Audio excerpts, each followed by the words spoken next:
Você não sabe o quanto eu caminhei. Bom dia, eu sou a Yara, tô aqui na Rádio Vibe Mundial, a rádio que toca a sua vida pra frente. Que bom que cada vez mais pessoas estão buscando autoconhecimento. Eu falo sobre o Eneagrama, eu falo sobre inteligência emocional e é muito legal, né? A gente olhar. Olá, pessoal que está aí no Facebook. Oi, pessoal que está me vendo aí pela live na rádio. Olá, pessoal do Instagram. Hoje está animado aqui, né? Daqui quantos dias? 33 dias vai ser um ano novo. Acabou já, gente. Passou muito rápido. O que você fez do teu ano? Como é que foi o teu ano? Foi produtivo? O que você aprendeu nesse ano? Né? Bom, eu trouxe aqui um assunto que é um assunto que está sendo muito legal, principalmente de olhar e ver nos workshops, que são os estados do ego. E é assim, ó, tem muita gente que quando conhece isso, fala, Yara, isso mudou a minha vida pra caramba, nossa, é muito legal aprender isso. E por que, né, se eu falo sobre o Eneagrama, eu vou falar sobre os estados do ego? Porque no Eneagrama, pessoal, a gente nasce, né, e nós nascemos numa espiral para baixo, uma espiral de esquecimento, em relação a quem nós somos de fato, na nossa essência, a quem nós somos verdadeiramente. E nós caímos aqui nessa espiral, nós caímos em direção ao nosso ego. E o que é o nosso ego, né? Quando a gente fala do Eneagrama, nós falamos do nosso ego como um caminho da verdadeira recordação de si para quem de fato nós somos, para a essência divina que nós somos. E no Eneagrama, a sua paixão, né, aquilo que é o teu vício emocional, ele é o contrário da tua essência. Então, por exemplo, um tipo 1 que tem a paixão da ira, lá na essência dele, ele vai ser alguém bastante sereno. Ele vai adquirir muita serenidade. E aí, para todos os tipos, a gente vai falar do que nós somos no ego e vamos falar daquilo que nós somos e que viemos aqui recordar de quem nós somos em essência. E a gente faz muitos trabalhos pessoais para que essa recordação se torne cada vez mais viva em nós, né? Para quando a gente chegar lá num outro lugar, a gente possa perceber o quanto a gente evoluiu em relação ao nosso ego, em relação ao nosso nível de consciência. Bom, e aí a gente fala sobre o ego. E eu digo que o ego, ele é aquele cachorro pitbull, né, que fica preso na coleira, às vezes solto, e a gente fala, fica quieto aí, e ele fica. O nosso ego, ele serve para nos defender, tá? Ok, como é que é isso? Eu me lembro muito daquele filme, né, Como Domar o Seu Dragão, que tem uma hora que o menino fala assim, mas como é que eu vou saber qual é o meu dragão? E aí o mestre fala assim, simples, ele vai tentar te matar. E o nosso ego, ele é um cão pitbull que nos defende no dia a dia, que faz com que a gente viva, é a nossa personalidade, que faz com que a gente vá trabalhar, volte, faça as coisas, crie os filhos, crie as nossas relações, que a gente produza. Mas o que a gente precisa fazer como pergunta é assim, quem é que está no comando, né, de você? É o teu ego ou é você? O teu ego é aquele cachorro pitbull que faz e morde todo mundo? E morde inclusive você? Ou quando você fala, fica quieto, ele fica. E você tem algum controle sobre ele? Como é que é isso para você? Como é que está o teu ego? Ele é um Tasmania que sai girando assim, feito um monstro e engolindo todo mundo? E quando a gente fala sobre o ego, num caminho de desenvolvimento, é importante dizer o seguinte, no caminho do Eneagrama, no caminho do Eneagrama Sufi, a gente faz uma coisa, a gente desafia o nosso ego. Não dá para ficar passando a mãozinha nele assim, fazendo carinho. Ai, que bonitinho meu ego, né? Parece um monstrinho, olha que bonitinho que ele tá. Ai, que lindo. Não dá. Ou tratando o nosso ego como se ele fosse uma criança. Então, a gente precisa desafiar o nosso ego a fazer diferente, a mudar o nosso comportamento. E é muito legal, eu tenho feito muitas turmas de treinamento, né? Quero agradecer, estive lá em Minas Gerais agora, com a minha querida Li Miranda, com a Tati Ávila, que está aqui vendo a live. Oi, pessoal. Foi muito lindo, foi muito bonito, foi muito curador, tá lá em Minas Gerais. Comi muito queijo, aquele queijo delicioso de Minas Gerais. E a gente sabe que para chegar num nível de consciência melhor, num nível de consciência de estar mais desperto, a gente precisa desafiar o nosso ego. E precisa, importante, né, desafiar os nossos comportamentos. E dizer, olha, isso eu não vou comer, não vou fazer mais. Isso eu não vou fazer com o meu corpo, eu não vou fazer com o meu comportamento, eu não vou fazer com as pessoas. É preciso que a gente coloque algum limite. Não dá para a gente ficar criando regras para se manter no mesmo ego. Não dá. Tem gente que muda a regra, né? E que muda, às vezes, regras importantes da vida. Sei lá, alimentação, sono, coisas básicas do ser humano, para poder se adequar e não mudar, e não entrar num processo de mudança profundo. Então, assim, não dá. A gente tem que se desafiar a fazer diferente. Bom, quando a gente fala, pessoal, do caminho do Eneagrama, a gente fala, né, já cansei de falar para vocês, de 9 personalidades. A gente fala de desafiar o nosso ego, principalmente, né, no Eneagrama SUF, que é uma coisa muito legal. A gente fala de uma mudança que é uma mudança efetiva e profunda. Para quê? Para melhorar, né, para melhorar o teu estado de consciência, para melhorar as tuas relações, para ter mais resultados, para ser mais feliz, principalmente para sair desse nível de consciência que está totalmente no ego e chegar à nossa essência. Então, a gente diz assim, né? Conforme você vai ficando muito na parte comportamental, no teu ego, vai ficando muito egóico, né? O teu ego vai ficando gigante, vai mandando em você, cada vez mais você vai ficando mais longe da tua essência. E a tua essência é um estado de alma. Você já ouviu falar das pessoas que são, entre aspas, né, desalmadas? A pessoa desalmada é aquela pessoa que está tão incrustada ali no ego, ela está tão, né, num nível de personalidade, num nível de consciência mais baixo, que a essência dela, a alma dela, vai ficando muito distante. E é perigoso, porque em algum momento, eu acho, né, que pode haver uma cisão. Então, para a gente não estar desalmado, para a gente não ter essa cisão, essa ruptura da nossa alma e da nossa essência, a gente precisa lembrar de todas as virtudes do Eneagrama. Eu preciso lembrar, né, de as ações certas que Deus, no fundo, quer que eu tome. Eu preciso lembrar da serenidade, eu preciso lembrar da humildade, eu preciso lembrar da minha verdade, de tirar todas as máscaras. Eu preciso buscar equilíbrio, equanimidade, eu preciso buscar uma sensação de abundância na vida, de que o universo me provém de tudo. Preciso buscar a coragem de ser quem eu sou e de, né, perder o medo de ser. Preciso buscar a sobriedade da vida e muitas vezes parar de ser tão embriagado pela vida. Preciso buscar nosso estado de inocência, que é infantil. Para tudo isso, a gente tem o caminho do Eneagrama, tá? Só que dentre essas 9 virtudes, tem uma, especificamente, que foi aquela virtude, a última que você se esqueceu no momento do teu nascimento. Aquela que no momento daquela espiral em que você chegou aqui, neste planeta, né, foi a última, foi a porta de saída para a tua vinda para cá e para o teu esquecimento total. E esta virtude é a virtude que te marca mais. E daí vem o teu tipo do Eneagrama. E hoje a gente sabe, pelas constelações, que não é à toa que a gente vem à luz daquele tipo do Eneagrama.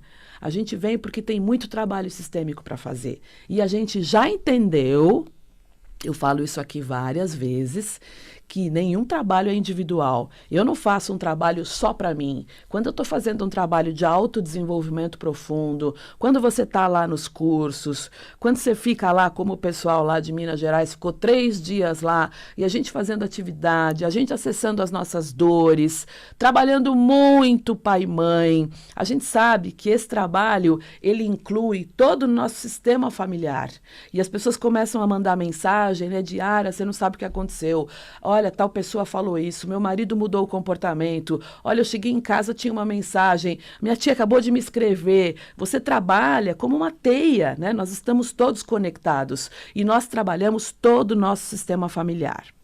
Ok, bom, quando a gente fala dos estados do eu, imaginem que a gente tem 3 lugares do nosso ego, tá? Aqui, ó, no dedo maior, no meio, no centro, nós temos um estado adulto. No estado adulto, nós estamos no aqui e no agora. A gente não está lá atrás, no passado, né? Os tipos emocionais do Eneagrama tendem a ficar muito no passado e a não se descolar do passado, não conseguir olhar para frente. Óbvio que isso não é bom, né? Então, a gente, quando está no estado adulto, no nosso estado adulto, a gente não consegue estar no passado mais. A gente tem algo chamado assentimento. Eu digo sim para o meu passado como foi, eu digo sim a tudo como foi, eu assumo todas as cargas como elas foram e fica tudo certo. E quando a gente está a serviço, né, de algo maior que todos nós estamos aqui no presente, todas as nossas emoções, elas estão a serviço do amor. Ou seja, eu estou no meu ego adulto, eu estou no meu momento presente, tanto externo quanto interno, tá? Eu sinto, eu penso de acordo com o aqui e o agora. E todas as nossas emoções, elas estão no presente, a serviço do amor. Esse é o melhor estado. Né? Todo o estado de ansiedade, que eu estou pensando lá na frente, que eu estou com medo do futuro, não é um estado presente. Não é um estado em que eu estou no meu estado adulto. O melhor estado do ego é o estado adulto. E a gente vive, pessoal, muitas vezes como se a gente fosse 3 pessoas em uma, tá? Cada um tem a sua personalidade. E aí, quando a gente está em um estado, a gente esquece do outro. Quando eu saio do meu estado adulto, eu entro aqui do meu lado esquerdo, no meu estado criança. E aí eu vou para o passado, eu vivo de memórias antigas, de emoções do passado, tá? E aí eu tenho o que a gente chama, nas novas constelações, a gente tem um comportamento arcaico. Essa emoção pode ter sido minha, no meu estado infantil, de verdade, quando eu era criança, ou eu posso ter adotado essa emoção de um antepassado. E aí, quando a gente está lá no estado criança, a gente não está no nosso estado, né, mais adulto, no nosso estado mais importante, tá? E aí, pessoal, quando a gente fala do estado criança, é aquele estado em que a gente vai ter as emoções num formato mais infantil. É diferente quando você tem, por exemplo, 10 anos de idade e você sente alguma coisa, do que quando você tem 40 anos de idade, você concorda? Quando você está criança, você tem as emoções de uma criança, tá? Então, é muito legal quando você para e você anota as suas reações, né? Você vê, de fato, como é que você está reagindo. Será que você está reagindo como uma criança? E é importante que, do ponto de vista do Eneagrama, quem tem um instinto de autopreservação dominante vai ter mais frequência, vai estar mais frequentemente no estado criança, tá? E aí, a criança, ela vai ter 2 momentos. Ela vai ser uma criança adaptada, que aí ela pode ser uma criança submissa, ou aquela criança que ela é passiva, que ela não reage, ela é muito educada, ela é disciplinada, né? E aí isso vem muito, né? Da educação, da criação e da personalidade também, tá? E ela pode ser também aquela criança rebelde. E tudo isso acontece, lembre, eu estou falando de um estado criança, acontece no meu estado adulto.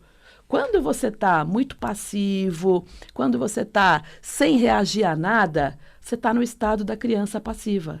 E aí tem que entender, né? Isso vem de uma formação lá da tua infância. Será que você está no lugar de algum ancestral? Como é que isso funciona, tá? Aí essa criança, ela se molda aquilo que todo mundo gosta, né? E a criança rebelde também, ela pode ser manipuladora, ela pode se tornar destrutiva, enfim, as duas situações vão ter coisas aí que não são legais, tá? Principalmente porque eu já tenho 40 anos de idade, não dá mais para eu ficar no estado da criança. Bom, a gente vai ter também uma criança livre. É aquela criança que ela se manifesta, ela ri quando ela está alegre, ela chora quando ela está triste, ela sente as emoções primárias. Bom, e é legal, quando a gente é criança, ser uma criança livre. Mas no adulto, quando eu já sou adulta e eu falo tudo que eu penso, e eu me sinto, eu falo mesmo. Tem gente que fala assim, né? Eu falo mesmo. Nossa, eu falo. Isso, né? Esse eu falo mesmo, você precisa ver se você está falando com as pessoas com o mínimo de respeito. Senão você fica aquela pessoa que tem ataque de sincericídio, sabe? Vocês estão me ouvindo aí, pessoal? Travou ou não? Como tá? Tá tudo bem? Alguém falou aí que travou? Não sei, enfim. É uma criança que vai ter, muitas vezes, quando você está no adulto, mas com papel de criança livre, você acaba se prejudicando pela forma com que você fala com as pessoas. Então, veja, né? Se for possível, que você possa não estar nem na criança passiva, nem na criança rebelde, nem na criança livre, ou se estiver, que você esteja conscientemente, tá? Eu não sei aí se travou, o que está acontecendo aqui, mas parou de entrar comentário. Se travou, depois eu gravo o programa de novo, a gente faz um outro. Vamos lá, pessoal. Quando a gente fala, eu tenho o estado adulto, eu tenho o estado da criança, e a criança vai ter aí algumas variações, e eu tenho o estado do pai. Eu vou para um outro lado, lembra que eu falei, ó, aqui está a criança, aqui está o adulto, aqui está a criança, e aqui está o pai crítico. Quando eu vou lá para o lugar do pai crítico, eu assumo uma posição de superioridade. Que bom, gente, que já voltou. Obrigada, viu? Se for preciso, eu gravo de novo e mando lá na nossa lista de transmissão. Quem quiser fazer parte da nossa lista de transmissão, é só mandar o WhatsApp para o 11 99122 5140. E aí eu mando lá bastante conteúdo e tudo mais, tá? Quando a gente está na posição do pai, pessoal, a gente entra numa posição do salvador, do superprotetor, né? E eu vou despertar na outra pessoa com quem eu me relaciono um estado de desamparo, de dependência. Muitas vezes, quando eu estou no estado pai, veja, é importante isso, né? Eu estimulo no outro um estado de mais dependência. E aqui, eu evito o crescimento do outro, eu evito o progresso do outro. Então, veja, 3 personalidades em uma só, elas estão em nós. E quando eu estou em uma, eu esqueço da outra. Qual é o melhor lugar? O melhor lugar é o estado adulto.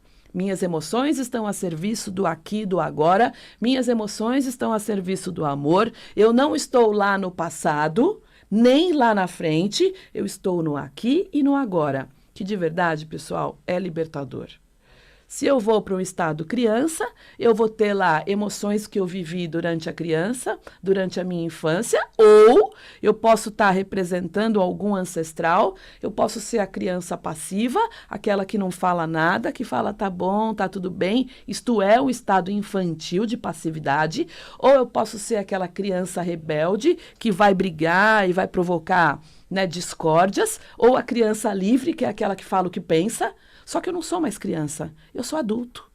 E aí dá uma diferença, né? Quando eu falo que eu penso com 7 anos de idade e quando eu falo que eu penso sem filtro aos 50 anos de idade. E também tem um estado, né? E aqui no estado da criança, pessoal, é muito comum a autopreservação dominante estar aqui, tá? É bem frequente. Quando eu vou para o estado do pai superior, né? Eu vou ter o pai que é nutritivo, aquele que vai te proteger muito. Eu brinco que esse pai, quando tem filha, né, o pai mesmo de verdade, ele vai criar aquela filha que é a princesinha do papai, e isso dá uma confusão depois para a mulher, vai gastar, olha, criou a princesinha do papai, vai gastar muito dinheiro em terapia na idade adulta, porque não existe príncipe e a sociedade é hostil. E a filha sempre vai ficar buscando aquele pai que preencha todas as satisfações dela e projetando isso em todos os homens. Isso é um outro assunto. Mas aí tem o pai salvador, protetor, aquele que não deixa as outras pessoas se desenvolverem. Ele limita o progresso e o crescimento das outras pessoas. Ele se preocupa em excesso, né? E aí, quando a pessoa cresce, ela vai se sentir insegura. Ela vai ter sentimentos que ela não é apta, que ela tem inaptidão. Tem também o pai crítico, que é aquele que fica, né? É o mais perseguidor. Ele desvaloriza as outras pessoas, muitas vezes ele tem baixa autoestima, ele vai fazer, muitas vezes ele zomba, ele faz críticas veladas, ele é irônico, veja, ele vai provocar culpa, enfim, tem preconceito, é autoritário, tá? 3 estados do ego: estado adulto, estado criança e estado pai crítico ou pai protetor. Estado criança e estado pai crítico ou protetor não são estados do adulto, tá? Eu vou ter aqui um estado que é o estado do adulto, que é o melhor. Pensa nisso. No meu workshop, o Enneagrama e as Constelações, a gente faz muitos exercícios sobre isso. É algo que você vê quando a pessoa chega no workshop e a forma como ela vai embora. E aí é impressionante como ela muda, como as coisas mudam, tá? Parabéns para Ana Vitória, que está lá em Araci, na Bahia. Parabéns, queridinha. Está fazendo 15 anos. Que você tenha um desaflorar, um desabrochar, um florescimento muito lindo na sua vida, viu, Ana Vitória?